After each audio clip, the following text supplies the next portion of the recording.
सर्वाणी हृदय स्थानी मंगलानि भवानी ता ददाति ते चिता लोके तेन सा सर्व मंगला। माँ हम आवाहन कर रहे हैं, आप सबके हृदय में विराजमान होकर के आप आज यहाँ पर प्रतिष्ठित हो।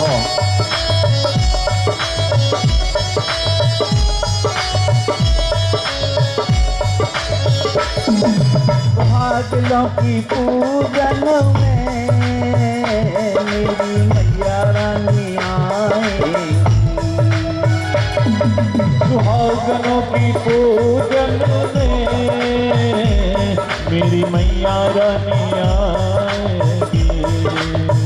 यहाँ पर केवल यजमान बैठेंगे ऊपर, बाकी लोग सब नीचे उतर जाएं। यज्ञशाला के जो यजमान आ रहे हैं उनके लिए यह मंच। मैया रानी आई है, मेरी मैया आई है, सुहागनों की पूजन में मेरी मैया रानी आई है, सुहागन की पूजन में मेरी मैया रानी आई है,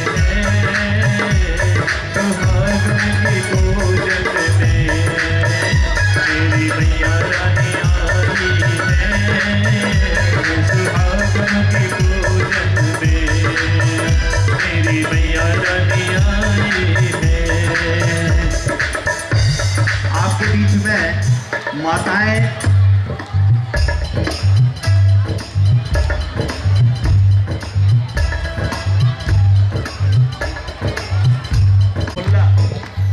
पूजन में रखने के लिए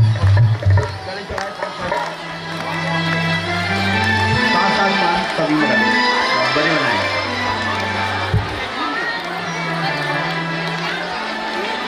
माता रानी की आए सौभाग्यवती पूजन में माँ भगवती जगदम्बा अवश्य आप सबके बीच में किसी न किसी रूप में अवश्य बैठी हैं, विराजमान है। इसलिए अपन सब शांति का परिचय दें और बहुत ही अच्छे से यह पूजन करें। कुछ क्षणों में यह पूजन चालू होने जा रही है। पूजन की यह यहाँ पर कथा सौभाग्यवती पूजन की कीर्ति पांडे यहाँ ऊपर कीर्ति पांडे अपनी पुस्तक लेकर के आए और माताओं की पूजन का क्रम जो है कैसे करना है वह आकर के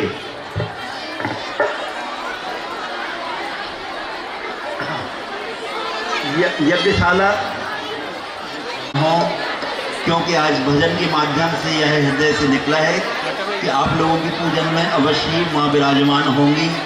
इसलिए एक दूसरे को धक्का न दें, किसी पर क्रोध न करें। जहाँ जगह मिल जाए उस जगह का इस्तेमाल करते हुए माता रानी का स्मरण करते हुए यह पावनमयी सौभाग्यवती पूजन में सम्मिलित हो।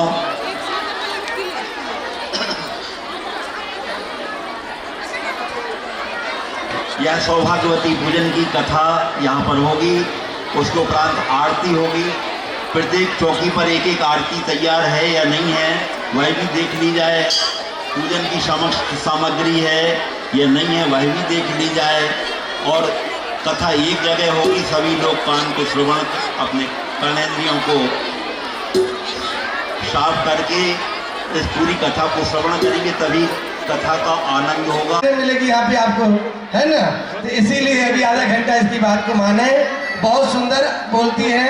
आज से नहीं, जब से शादी नहीं थी उसके पहले से दूरदर्शन में बोला करती थी। आइए सब बताया जाएगा सिस्टम से, बिल्कुल जैसे पंडित जी लोग पूजन नहीं बताते हैं कि पूजन करो ये करो, ऐसे बताएंगे। और जिनको शांति से करना तो शांति से कर लियो। तो वही सही है क्या? जबलपुर वाले औरतें ऐसी हैं, वीडियो जो है कर रहे हैं, इसलिए पूरे दुनिया में जा रहा है लाइव। और आपको ये कार्यक्रम को देखने के लिए अपने घर में बैठे बैठे देख सकते हो, मोबाइल में भी देख सकते हो, ट्रेन में चल रहे तो देख सकते हो, यहाँ बैठे हो तो देख सकते हो। लेकिन चैनल कौन सा है? डॉक्टर स्वामी राधे चेतन। इस चैनल को आप सर्च करेंगे, इस चैनल पे पूरा कार्यक्रम आपको यहाँ का जो चल रहा है 9 दिन का पूरा देखने के लिए मिलेगा। डॉक्टर स्वामी राधे चेतन यूट्यूब चैनल पे चल रहा है। आप लोग इस कार्यक्रम को अपने घर बैठे भी देख सकते हैं। आप भी पूजन के बाद ही आप देख सकते हो कि हम कितने चिल्ला रहे थे, हाँ, कैसे मुस्कुरा रहे थे, कैसे हंस रहे थे, कैसी पूजा कर रहे थे, ये भी आपको देखने को मिलेगा, है ना। लेकिन बाद में अभी शांतिपूर्वक पूजन करेंगे। हमारी कीर्ति जैसी दूरदर्शन पे आप लोगों को प्रस्तुति देती थी, ऐसी धर्म रूपी मंच से आज आपको पूजन कराएगी। विधिवत विधान से, नियम से आप लोग सुनेंगे। बोलो काली मैया की, एक नारायण भगवान की, गुरुदेव भगवान की। नमोस्तुते। ओम शरणागत दीनार्द्र परित्राण परायणे सर्वस्यार्ति हरे देवी नारायण नमोस्तुते। देहि सौभाग्यमारोग्यं देहि मे परमं सुखं रूपं देहि जयं देहि यशो देहि दुषो देहि। ओम अम्बे अम्बिकं बालिके नमानेति कश्चन सहतस्वकः सुभद्रिकां काम्पीडवज्रिम्बाध्वाविन्द्येभ्यै नमः। सर्वोपचारार्थे जलगन्धार्घ्यपुष्पाणिं समर्पयामि। ओम पाद्योत्पादावरी सरस्वती नर्मदे सिन्धु कावेरी जलेऽस्मिन् सन्निधिं कुरु। ओम यवासुवासः पर्वेते आकाशौ श्रेयान् भवति याजमानः तन्धीरान्तः कवय उन्नयन्ति स्वाध्यो मनसाद्देवयन्तः। ओम त्वां गन्धर्वाय गणस्त्वामिन्द्रस्त्वां बृहस्पतिः त्वामोगदे तोमो राजा विद्वान् यक्षमालामुच्यत। माँ भगवती को श्रृंगार अर्पण करिएगा। ओम देहि सौभाग्यमारोग्यं देहि मे परमं सुखं रूपं देहि जयं देहि यशो देहि दुषो देहि।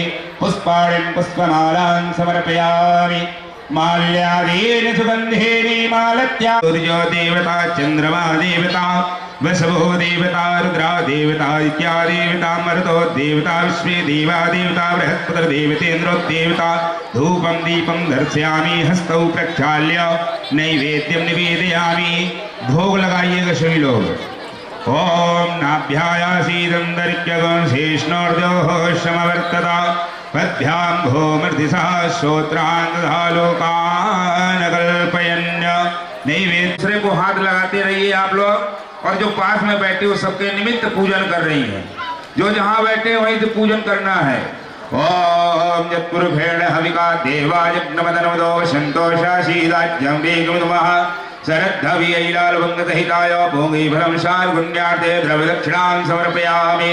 ओम हिरण्यगर्भः श्रवकर्तदाब्दे भूतस्य जातः परिरेकया सीता सदा धार पृथिवीं द्यामुदे मां कस्मै देवाय हविका। किलस्य प्रसीद विश्वेश्वरि पाहि विश्वं त्वमेश्वरी देवी चराचरस्य। या श्री स्वयं सृकटिनां भवने स्वलक्ष्मी पापात्मनां प्रतिधियां हृदये सुबुद्धि श्रद्धा सतां कुलजन प्रभवस्तलज्जा त्वां नतात्म परिपालयते विश्वं। शरणागत दीनार्द्र परित्राण परायणे सर्वस्यार्ति हरे देवी नारायणी नमोस्तुते। देहि सौभाग्यमारोग्यं देहि मे परमं सुखं रूपं देहि जयं देहि यशो देहि दुषो देहि। सर्वस्वरूपे सर्वेशे सर्वे श्री जगदम्बायै नमः। फिर हाथ में चावल पुष्प लेकर प्रार्थना करिएगा। सुहागल माताओं से माता पार्वती मैया से प्रार्थना करें। ओम विघ्नेश्वराय वरदाय सुरप्रियाय लंबोदराय सकलाय जगद्धिताय नागाननाय श्रुतियज्ञ विभूषिताय गौरीसुताय गणनाथ नमो नमस्ते। त्वं वैष्णवी शक्तिरनन्तवीर्या विश्वस्य वीर्यं परमासि माया सम्मोहितं देवि समस्तमेतत् त्वं वै प्रसन्ना भुवमुक्तिहेतुः त्वं वै प्रसन्ना भुवमुक्तिहेतुः। श्री अब हाथ में चना गुड़ इत्यादि लीजिएगा और माता रानी की कथा श्रवण करें। सुहागन माताओं के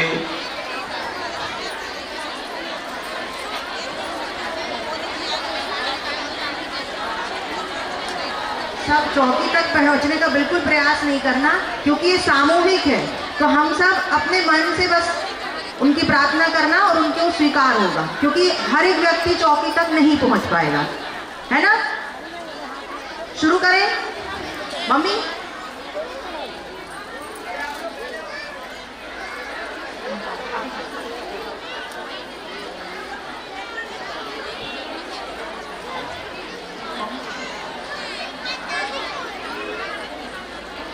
चना गुड़ सब लोग ने ले लिए।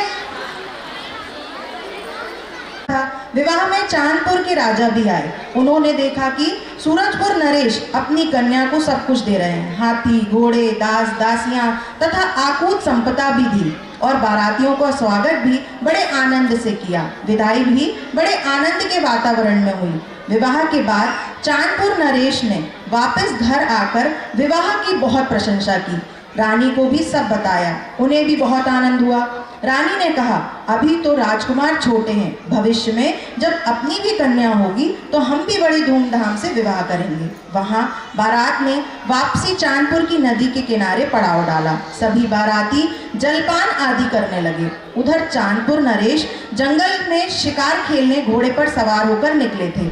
अनायास नदी के किनारे सूरजपुर के राजा की बेटी की बारात देकर उनका कुशल क्षेम पूछने के लिए समीप आ ही रहे थे कि सुनाई पड़ा, राजा ने सब कुछ तो दिया, किस काम का, क्योंकि हाथी घोड़े बांधने के लिए खूंटे नहीं दिए। तभी एक वृद्ध का कड़क स्वर में गूंज उठा, इसलिए तो कन्या के हाथ पैर काटकर खूंटे बनाकर बांध दो। ऐसे कठोर शब्द सुनकर राजा बारातियों से नहीं मिले और राजमहल वापस आ गए। उसी समय सूरजपुर के सिपाहियों और कन्या ने भी कटु वचन सुने तो उन्हें बड़ा दुख हुआ। इतना सब कुछ देने के बाद भी इन्हें संतोष नहीं हुआ। यहाँ राजा वापस आए और सीधे शयना घर में आकर सो गए। रानी को पता हुआ कि राजा साहब आज शिकार खेले बिना ही महल वापस आ गए और सीधे किसी से कुछ बोले बिना शयन कक्ष में चले गए। रानी वहाँ पहुँची और राजा से विनम्रता पूर्वक बोली, क्या बात है महाराज, आपकी तबीयत तो ठीक है। इस पर राजा ने बड़ी गहरी सांस भरकर रानी को सारा हाल सुनाया। रानी सुनकर स्तब्ध रह गई। फिर राजा ने सिपाही को बुलाया और बोले, पूरे राज में ढिंढोरा पिटवा दिया जाए कि अब से हमारे राज में किसी के यहाँ कन्या नहीं। स्तब्ध रह गए, पर राज आज्ञा तो राज आज्ञा ठहरी, सभी को पालन तो करना ही था। यहाँ धीरे धीरे राजकुमार समझदार हो गए। एक दिन रक्षाबंधन का त्यौहार आया। राजकुमार अपनी माँ के पास गए और बोले, माँ मेरी बहन नहीं है, मुझे राखी बनवाने के लिए बहन चाहिए। माँ ने बड़े लाड़ प्यार से अपने राजकुमार को समझाया कि अभी तुम्हारे दोस्त की बहन ससुराल से आएगी, मैं उसी से तुमको राखी बनवा दूंगी। परंतु राजकुमार नहीं माने, उन्होंने हट ही पकड़ ली, नहीं मुझे मेरी अपनी सगी बहन चाहिए। अंत में राजकुमार की जिद के आगे रानी ने राजा का आदेश था वो राजकुमार को कह सुनाया। राजकुमार बोले, अब समझ में आया इस राज में किसी के यहाँ लड़कियां क्यों नहीं हैं। तभी तो सभी भाई यहाँ उदास रहते हैं, पर राजा साहब के डर के कारण कोई कुछ नहीं बोलता। राजकुमार ने अपनी माँ से कहा, माँ मेरी आपसे एक ही प्रार्थना है कि अब जो भी कन्या होगी वह राजकन्या नहीं राजकुमार की बहन होगी, अतः उसे मेरी आज्ञा से जीवित रखा जाए। रानी ने कहा, अच्छा छोटे राजा साहब ऐसा ही होगा, अब तो भोजन करिए, बड़े राजा साहब आते ही होंगे। तो राजकुमार ने भोजन किया और शिकार खेलने को जंगल चले गए। देवी माता जी के मंदिर को देखकर प्रार्थना करने लगे, हे माँ मुझे एक बहन देना।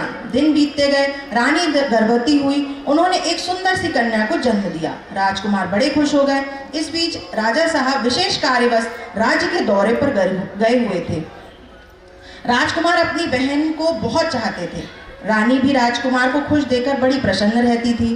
राजा की आज्ञा का ध्यान आते ही दुखी होकर भगवान से प्रार्थना करने लगती थी और मन ही मन डरती थी कहीं ये बात किसी समय राजा साहब को पता चल गई तो हम दोनों को ही मृत्युदंड ना दे दें। इसलिए रानी ने राजकुमारी के लिए ऊपर एक मंजिल में ही व्यवस्था सारी कर दी और वहीं पर आया का प्रबंध कर दिया और दासी को समझा दिया कि यदि राजा साहब घर पर आए तो इसको यहीं ऊपर के कमरे में बंद रखना। इसी प्रकार समय बीतता गया। एक दिन दोपहर के समय राजा भोजन कर रहे थे। कांसे के लोटे के गिलास में पानी भरा हुआ था। कन्या ने जैसे ही झांका तो उसकी परछाई पानी के गिलास में राजा ने देख ली। राजा क्रोध में तमतमाते हुए बोले और भोजन से उठकर खड़े हो गए। दास दासियों से कहा, रानी कहाँ है? ऊपर कौन सी कन्या है जिसकी छाया मैंने अभी पानी में देखी? रानी को काटो तो खून नहीं। वो अत्यंत डर गई और राजा साहब दहाड़े, बोलती क्यों नहीं हो? कौन मेहमान कन्या आई है ऊपर? रानी हाथ जोड़कर खड़ी हो गई और उन्होंने डरते डरते राजकुमार की आज्ञा और अनुरोध राजकुमार को कह सुनाया। राजा साहब दहाड़ कर बोले, राजकुमार को हाजिर किया जाए। सिपाही ने आकर कहा, राजकुमार घर पर नहीं है, वे शिकार खेलने गए। राजा साहब ने राजकुमार को देश निकाला का आदेश लिखवाकर गेट पर टंगवा दिया। राजकुमार आए और उन्होंने राज्य में मातम छाए हुआ देख गए। बिना कुछ कहे, बिना डरे उन्होंने सिपाहियों से कहा, मेरी माँ को बुला दिया जाए। माँ को दुखी देखकर वे ज्यादा कुछ ना बोले, माँ जिसके कारण मुझे देश निकाला दिया गया है वह बहन भी मुझे दे दी जाए। माँ ने बहन को लाकर खड़ा कर दिया। माँ की ममता को तो मालूम था कि ये होना ही है। उन्होंने लड्डुओं में कुछ मोहरें बांध दी जिससे भाई बहनों को कष्ट ना हो और यह उनके काम आएगी। ऐसा सोचकर उसने दोनों भाई बहन को रुटे कंठ विदा कर दिया और प्रार्थना करने लगी, हे देवी माता, तुम तो सभी जगह हो, मेरी संतान की रक्षा करना और इनको दुख सहने की शक्ति देना माँ। और विलाप करते हुए महल में चली गई। भाई ने बहन को घोड़े पर बिठाया, घोड़े को ऐंठ लगाई और चल दिए। चलते चलते राज की सीमा के उस पार जंगल में रात हो गई। भाई बहन रात में वहीं पेड़ के नीचे घोड़े में को बांध कर सो गए। दूसरे दिन भाई बहन ने मिलकर वहां एक झोपड़ी बना ली और रहने लगे। दिन में भाई काम पर चला जाता, बहन बेचारी दिन भर झोपड़ी में अकेली रहती। नैया मुनैया ला देना। भाई ने कहा, ठीक है, अब मैं आपकी बाजार से ला दूंगा, अभी मेरे पास धन नहीं है। बहन ने एक मोहर निकाल के दी। भाई ने उसके लिए चुनैया मुनैया ला दी और उनके साथ खेलती रहती। धीरे धीरे समय कटने लगा। एक दिन वह खेलने में लग गई। चुनैया मुनैया को दाना पानी देना भूल गई, जिसके कारण वह छटपटाने लगी। जैसे ही कन्या की नजर उन पर पड़ी तो देखते ही देखते चुनैया मुनैया को छटपटाना भी बंद हो गया। वह घबरा गई और रोने लगी। हमारे माता पिता ने हम लोगों को निकाल दिया। भाई ने कितनी मुश्किल से मुझे चुनैया मुनैया ला के दी थी। वो क्या सोचेगा कि मेरी बहन ने इसकी देखभाल भी नहीं कर पाई। इस प्रकार सोच सोच कर वह जोर जोर से रोने लगी। उसकी करुण पुकार सुनकर औसान देवी माता जी आई और उन्होंने उस समय वो वन विहार को निकली हुई थी। माता बुढ़िया का रूप बनाकर उसके पास पहुंची। बोली, बेटी क्यों रो रही हो? कन्या ने अपनी सारी कहानी माता जी को कह सुनाई। माता जी बोली, रो नहीं, मैं आई हूँ। कहा, तुम सब सामान तो जुटाओ, गुड़ चना मंगा लेना सब। तब कन्या ने कहा, यहाँ 7 सुहागले मैं कहाँ से लाऊंगी? माता जी बोली, औसान देवी सब कर लेगी। तुम सोमवार गुरुवार को मेरा बताया हुआ सामान मंगा लेना।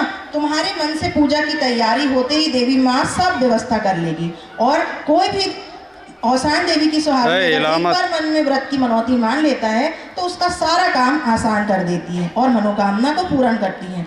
यदि सुहागन स्त्रियां ना मिले तो सारी सामग्री कुआं अथवा तालाब में प्रेम पूर्वक विसर्जित कर देनी चाहिए। मैं ऐसा ही करूंगी। कन्या ने ऐसा कहते ही वो आलोक हो गई। कन्या ने औसान देवी माता की मनौती की। कन्या की नजर चुनैया मुनैया पर पड़ी। वो चहचहाने लगी। कन्या खुश होकर नाचने लगी। इतने में उसका भाई आ गया। कन्या ने सारी बातें अपने भाई को कह सुनाई। भाई बोला, ठीक है, बाजार से गुड़ चना ला दूंगा, अभी कुछ दिन रुक जा। कन्या बोली, क्यों भैया? भाई ने कहा, सुहागले करना है तो ज्यादा गुड़ चना मिठाई श्रृंगार लाना पड़ेगा, मेरे पास जरा को खोजना पड़ेगा। जल्द ही इन चनों को दोपहर से पहले भिजवा कर ला दे। वह चने की टोकरी लेकर बाहर खड़ी हो गई। किसी के आने की राह देखने लगी। इतने में वहां से एक बाराती गुजरे। उसने आवाज लगाई, मेरे चने बाजार से लाकर भुंजवा दो। बाराती हंसने लगे, अरे ये जंगल में कौन सी कन्या है, जब तक हम इसके चने भुजवाएंगे हमारी तो बारात आगे निकल जाएगी, रहने दो। ऐसा कहकर वो आगे बढ़ गए। थोड़ी देर बाद वहीं मुर्दा वाले निकले। कन्या ने उन्हें बताया कि औसान बीवी की सुहागले करना है, मुझे चने भुंजवा दो। उन्होंने कहा, हम अशुद्ध हैं। पर एक वृद्ध ने कहा, भाई एक जन जाकर गांव से चने भुंजवा दो, हमें उतारा तो लेना ही है, हम यहीं थोड़ी देर आगे रुक जाएंगे। एक व्यक्ति ने उसकी टोकरी ली, गांव की ओर चल पड़ा। जैसे ही चने भाड़ में भुजते और जैसे जैसे भूंजते वैसे वैसे उसका मुर्दा ठीक होते जाता। वहां बारातियों का दूल्हा मुरझाता जाता। उस व्यक्ति ने चने लाकर उस कन्या को दिए। उधर चुनैया मुनैया, जो वास्तव में देवी माता की प्रतिमूर्ति थी, अंदर पूजा की मूर्ति को महावर लगाया, हल्दी लगाकर स्वयं महावर लगाया। देखते देखते सारी तैयारी हो गई। माता रानी की कृपा से सभी देवियां स्वर्ग से सुहागनों का रूप रखकर सभी विधि विधान से सुहागलें करने आई और वो सुहागलें संपन्न की। सभी ने प्रसाद ग्रहण किया और कन्या को आशीर्वाद देकर अपने अपने भवनों को चली गई। उधर दूल्हा मुरझाने लगा तो सभी बाराती परेशान हो गए। खोजते हुए आए कि पहुंचे कि चिल्लाने लगे, वह कन्या कौन है? पता नहीं उसने हमारे दूल्हे को क्या कर दिया, वो मुरझा गया।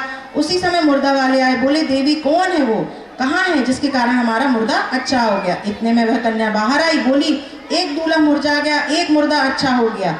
अब सब यह कैसे हुआ, क्या जानूं कैसे जानूं? सब जाने औसान देवी माता और अपनी अपनी पूरी कहानी यह कह सुनाई। बोली आप भी सुहागन माता की सुहागनों की मनौती मान लो और आपका मुरझाया दूल्हा भी ठीक हो जाएगा। सभी बड़े खुश होकर मनौती मानकर दोनों अपने अपने घरों को चल दिए। मुरझाए दूल्हे ने बहू को सुहागने की, मुर्दा वालों ने अपने घर सुहागने की। उधर राजा रानी की हालत खराब हो गई थी। राजा साहब बीमार थे। उन्हें माता रानी ने स्वप्न दिया, कहा राजकुमार और राजकुमारी को वापस लेकर आए, अन्यथा तुम्हारा सारा राजपाट नष्ट हो जाएगा। प्रातःकाल राजा ने रानी को स्वप्न सुनाया और चारों ओर सिपाहियों को दौड़ाया। सिपाही चारों दिशाओं में ढूंढते ढूंढते एक नदी किनारे घोड़ा खड़ा देखकर रुक गए। वहीं राजकुमार पानी पी रहे थे। एक बूढ़े सिपाही ने घोड़े के मस्तक पर चांद देखा और पहचान गए कि घोड़े पर हाथ फेरा। घोड़ा भी हिनन आया, उनको पहचान लिया। इतने में राजकुमार आए। सिपाही ने पूरी दास्तान चांदपुर के राजा की राजकुमार को सुना दी। राजकुमार भी बूढ़े सिपाही को देखकर पहचान गए। बूढ़े सिपाही को अपने घर में ले गए और औसान बीबी की कृपा से महल बन चुका हुआ था। राजकुमारी बूढ़े सिपाही से मिलकर खुश हो गई। उन्होंने अपनी औसान बीबी माता की कहानी बूढ़े सिपाही से कह सुनाई, पर उसने जाने से मना कर दिया। कहा जब मेरे माता पिता औसान देवी की सुहागले करेंगे तभी हम लोग राज्य में वापस जाएंगे। सिपाही ने पूरी दास्तान आकर राजा रानी को कह सुनाई। राजा रानी ने कहा हमें हमारे राजकुमार मिल जाएं, हम सात जोड़ी औसान बीबी की सुहागले कर देंगे। फिर राजकुमार राजकुमारी को लेने गए। खुशी खुशी राज्य में आकर उन्होंने औसान बीबी की सुहागले की। एक बार फिर से चंद्रपुर में खुशियां छा गई। सभी लोग सुख शांति से के लिए औसान देवी की सुहागलें करने लगे। उस दिन संसार में औसान देवी की मान्यता कष्ट से मुक्ति खुशी के अवसर पर पूजन के लिए करने के लिए हो गई। इसकी मनौती कभी अपूर्ण नहीं होती। औसान बीबी माता ने जैसी उनकी मनोकामना पूरी की ऐसी हम सब की करें। बोलो औसान बीबी माता की। छुई मिट्टी वाली। बहुत काल पूर्व की बात है। एक चक्रा नगरी में राज करने वाले राजा बड़े दानवीर और धर्मात्मा थे। उनकी रानी भी बड़ी दानी और पति परायण थी। 2 कोटि निश्चित कर दी जिससे याचकों को संतुष्ट किया जा सके। इस प्रकार राजा रानी के पास राजपाट धन धान कोई चीज की कमी नहीं थी। कमी तो थी सिर्फ एक चीज की, संतान की, जिससे वो बड़े ही दुखी रहा करते थे। एक दिन औसान देवी माता मृत्यु लोक में भ्रमण करने के लिए निकली। उनकी नजर राजा रानी पर पड़ी। उनका दुख देखकर दुख दूर करने के लिए उन्होंने लंगूरे से कहा। लंगूरे प्रातः काल ही उनके द्वार पर खड़े होकर आवाज लगाई, भिक्षाम देही, सवेरे दो सांझा पाओ, दूध पूत के आड़े आओ, लंगूरे को 2 रोटी दे दो। तभी एक सेविका सूखा अन्न देने के लिए उपस्थित हो गई, पर लंगूरे ने भिक्षा पात्र ना बढ़ाया। सेविका ने कहा आपको भोजन करना है? लंगूरे ने कहा हाँ सर। लंगूरे ने सिर हिलाया हाँ। वह बोली अभी भोजन बनने में देर है, आप रुकिए। तो वह बोला एक द्वार मांगता रुकता नहीं, चलता चलता। सेविका कुछ समझी नहीं। रानी में महल में से कुछ ना मिलता तो वह दिन भर भूखा रहता था। उस समय राजा ने महल में प्रवेश किया। रानी ने सेविका के द्वारा बताई घटना को राजा से कह सुनाई। राजा ने कहा आज से सदा व्रत चालू किया जाए, जिससे द्वार में से जो भी आए वो भूखा ना जाए। उसी दिन से राजमहल में सदा व्रत प्रारंभ हुआ। राजा रानी काज पूजा पाठ से निपटकर सदा व्रत के स्थान पर बैठ जाते। सभी को प्रेम पूर्वक भोजन कराते। वहां लंगूरे को उदास व भूखा देखकर माता रानी उसके पास आकर कहा बेटा क्यों उदास हो? वहां कुछ नहीं मिला। तब लंगूरे ने कहा माँ वहां सब कुछ था, पर दान देने के हाथ किसी दूसरे के थे। माता रानी ने कहा तुम्हारे भूखे लौटते ही वहां सदाव्रत शुरू हो गया है, मैं वहीं जा रही हूँ, चलो मेरे साथ। माता रानी ने राजद्वार पर पहुंचते ही एक रुगड़ी मैली सी बुढ़िया का वेश धारण कर लिया। द्वार पर जाकर मैं भूखी हूँ कहकर कहारने लगी। उनको देखते ही सेवक सेविका मुंह बनाने लगे। पर तब राजा ने कहा, हे माता, तुम्हारे हाथ का ही भोजन करना चाहती हूँ। तब रानी कभी बुढ़िया को ताके, कभी राजा को, क्योंकि उस गंदी सी दिखने वाली बुढ़िया के मुख में बहुत ही तेज था। बरबस राजा रानी उसकी सेवा में लग गए। रानी ने कहा, ठीक है, मैं भोजन बनाती हूँ, जब तक तुम इन माता को स्नान की व्यवस्था की जाए। तब वे बोली, नहाऊंगी पर रानी के हाथ से। रानी ने कहा, ठीक है। रानी ने उपटन लगाया, बड़े प्रेम से घिस घिस कर उनको नहलाया, पूरे कपड़े पहनाए, आसन पे बिठाया, स्वयं स्नान कर बड़े प्रेम से भोजन बनाया, बुढ़िया को प्रेम से भोजन परोसा। वहीं लंगूरे ने भोजन किया। बुढ़िया ने सभी व्यंजनों को एक साथ इस प्रकार मिलाया कि वहां उपस्थित सभी लोग सोच में पड़ गए कि यह भोजन वह जो कैसे करेगी। सभी आश्चर्यचकित होकर तभी रानी बोली, मुझे भोजन जी माँ। रानी ने वही भोजन उन्हें बड़े प्रेम से खिलाया। उन्होंने साग कौर खाया और झल्लाकर बोली, बस बस रहने दे, भंडार गृह में रख दे, तेरे संतान अवश्य होगी। या दूधो नहाओ पूतो फलो। राजा ने उन्हें सिंहासन पे बिठाया। रानी ने वहीं भूखा सूखा भोजन भंडार कक्ष में ढूंढवाया। वह भोजन ढूंढते ढूंढते मिला और भंडार कक्ष के एक कोने में पड़ा हुआ बिल्कुल सूख गया, फफूंद सा लग गया, सूख कर गठान गठान सा बन गया। रानी उस भूखे भोजन को थाल में रख के, सूखे भोजन को थाल में रख के ले गई और उस सूखे हुए भोजन को जैसे ही माता ने स्पर्श किया, वह धवल श्वेत रंग की कोमल सी मिट्टी की तरह हो गया। तब रानी ने हाथ जोड़कर कहा, हे माता, आप कौन हैं? आपने हमारे महल में चरण रखे और हमारी महल में खुशियां नहीं छा गई। अब आप हमारे यहाँ ही रहें, मुझसे जो भी सेवा बन पड़ेगी मैं करूँगी। तभी सुहागन देवी ने कहा, अपने असली रूप में वो प्रकट हो गई। सुहागनों की आराध्य देवी सुहागन माता हूँ मैं किसी के घर पे नहीं रहती। जो श्रद्धा पूर्वक मेरा ध्यान स्मरण करता है, मैं उसी के हृदय में रहती हूँ। जो मन से मेरी सुहागनों के व्रत की मनौती मानकर संकटों से निवारण करने वाली औसान माता है। रानी ने सुहागनों का व्रत कैसे किया जाता है उसे विधि विधान से हमें बताने का कष्ट करें। तब लंगूरे ने सुहागनों के व्रत का विधि विधान कह सुनाया। रानी ने कहा, आज से हम सब सुहागनों का व्रत अवश्य करेंगे। तभी रानी ने माता रानी की प्रतिमूर्ति को प्रणाम किया और आपका यह प्रतिरूप सुहागनों के समय कैसे प्राप्त होगा। तब माता ने थाल में से उस कमी हो महल आकर कोठार से धन ले सकता है।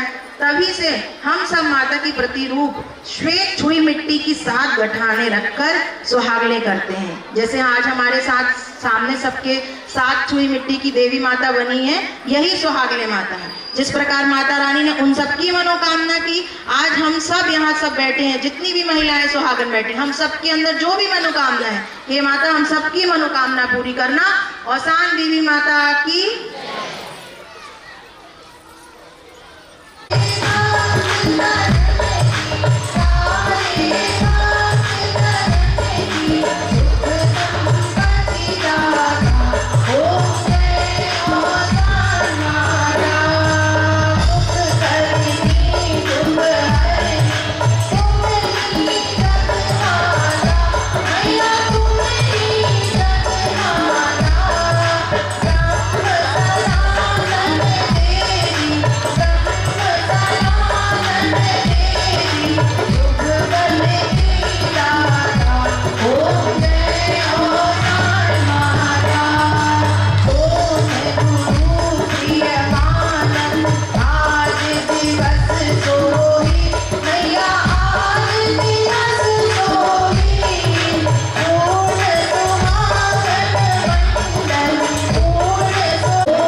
Hare